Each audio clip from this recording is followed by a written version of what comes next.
Dictators have perpetrated some of the most terrible acts of tyranny and brutality throughout history. These brutal dictators, like Adolf Hitler and Joseph Stalin, have killed millions of people and inflicted excruciating agony. We'll look at some of the most horrifying and cruel information about some of the world's most brutal tyrants in this video. From their twisted ideologies to their inhumane actions, these dictators have left a dark legacy that will never be forgotten. Before starting, don't forget to like and subscribe to our channel for more future updates.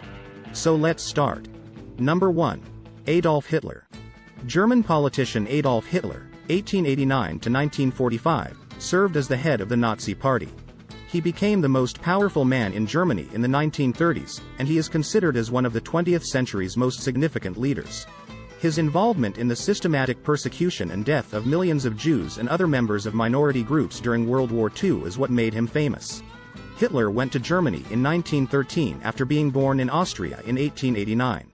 In 1919, he joined the German Workers' Party, and in 1921, he was elected its leader. 1933 saw his appointment as Germany's chancellor, and he rapidly started to strengthen his position. In 1933, Hitler enacted the Enabling Act, granting him dictatorial authority, and he started enacting his plan for a racially unmixed Germany. In response to Hitler's plans, World War II broke out in 1939. In September of that year, Hitler invaded Poland, sparking the commencement of the conflict. After that, Hitler invaded the Soviet Union in 1941 and, in December of that same year, declared war on the United States. After losing in 1945, he took his own life in April of that same year. Number 2. Joseph Stalin. Joseph Stalin, 1878 to 1953, was a Soviet politician and leader of the Soviet Union from the mid-1920s until his death in 1953. He was among the most well-known and divisive people of the 20th century. He is renowned for his contribution to the Soviet Union's development from a rural community into a strong industrial and military powerhouse. Stalin joined the Bolshevik Party in 1903 after being born in Georgia in 1878. After Vladimir Lenin's passing in 1924, he became the most powerful person in the Soviet Union. The 5-year plans, which he enacted in an effort to modernize the Soviet Union and boost its industrial and military might, were a series of economic and social changes. Additionally, he introduced a collectivization strategy that required peasants to give up their land and work on communal farms. Millions of people died as a result of Stalin's actions, including those who perished in the Great Purge of the 1930s. Additionally, in 1939, he ratified the Nazi-Soviet Pact, allowing the Soviet Union to annex sections of Poland and the Baltic republics. He played a key role in the creation of the Eastern Bloc and the Soviet Union's triumph in World War II. He passed away in 1953, and Nikita Khrushchev took his place. Number 3. Mao Zedong. The People's Republic of China was established by the Chinese politician and revolutionary Mao Zedong. He was born in Shaoshan, Hunan Province, China, on December 26, 1893. He attended a nearby school and was the son of a well-off peasant family. From the time of the CCP's founding in 1921 until his death in 1976, Mao Zedong served as its head. He played a significant role in the communist uprising that ended the Chinese monarchy in 1949 and brought about the establishment of the People's Republic of China. During the Chinese Civil War, he served as the commander of the Chinese Red Army. Marxism-Leninism, a political philosophy that calls for the formation of a socialist state, was a prominent political philosophy that Mao Zedong supported. He played a crucial role in the founding of the People's Republic of China and was a fervent supporter of the Chinese Revolution. Additionally, from 1966 to 1976, China saw the Cultural Revolution, a time of political and social turmoil. A contentious figure in Chinese history, Mao Zedong. During the Great Leap Forward in the Cultural Revolution, he was in charge of millions of fatalities. A variety of economic measures that he implemented also contributed to the destitution of millions of Chinese residents. Mao Zedong is still regarded by many Chinese people as a great leader and a representation of Chinese nationalism, despite the controversy surrounding his legacy. His contribution to the founding of the People's Republic of China and his attempts to modernize the nation are what are most remembered about him. He is also recognized for his dedication to the Chinese people and his attempts to promote Chinese culture. Number 4. Pol Pot. From 1976 until 1979, Democratic Kampuchea was led by the revolutionary and politician Pol Pot of Cambodia.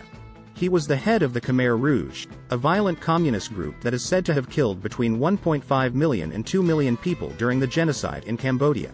Pol Pot was born in Prek Esbau, Cambodia, in 1925. He received his education in Paris and worked as a teacher back home. In the 1950s, he joined the Communist Party of Kampuchea, and by the 1960s, he had advanced to become its head. He was a pivotal player in the Khmer Rouge's guerrilla war against the government during the Cambodian Civil War. The Khmer Rouge took over Cambodia in 1975, and Pol Pot was appointed prime minister. He enacted an extreme type of communism that included the murder of anybody considered to be an enemy of the state and the forcible displacement of millions of people from the city to the countryside. The infrastructure and economy of Cambodia were completely devastated during Pol Pot's administration, which turned the nation into a totalitarian state. An estimated 1.5 to 2 million people perished as a result of the horrific practices of the Khmer Rouge, largely through famine, sickness, and execution. When the Vietnamese overthrew the Khmer Rouge in 1979, Pol Pot escaped to the Thai border. He held on to his position of authority until his arrest by the Cambodian government in 1997. He was accused of committing crimes against humanity, but the trial was never finished because of his death. The legacy of Pol Pot is one of dread and violence. He is regarded as one of the 20th century's most cruel dictators, and his deeds are regarded as among the worst manifestations of genocide in recent memory. Number 5. Kim Jong-il. From 1994 until 2011, Kim Jong-il presided as North Korea's supreme leader. He was the father of Kim Jong-un, who took over as leader of North Korea when his father, Kim Il-sung, died. In the Soviet Union, where his father was living in exile, Kim Jong-il was born in 1941. After receiving his education in the Soviet Union, he moved back to North Korea in 1964. In 1974, he was appointed to the Workers' Party of Korea, and in 1977, he was promoted to the rank of 4-star general. Kim Jong-il took over as the head of North Korea from his father in 1994. He was renowned for his staunch opposition to the nation's nuclear weapons program and his unwillingness to engage in talks with the US and other Western nations. Additionally, he maintained a rigid isolationist stance, forbidding international journalists and visitors from entering the nation. Kim Jong-il was well known for his odd behavior and opulent tastes.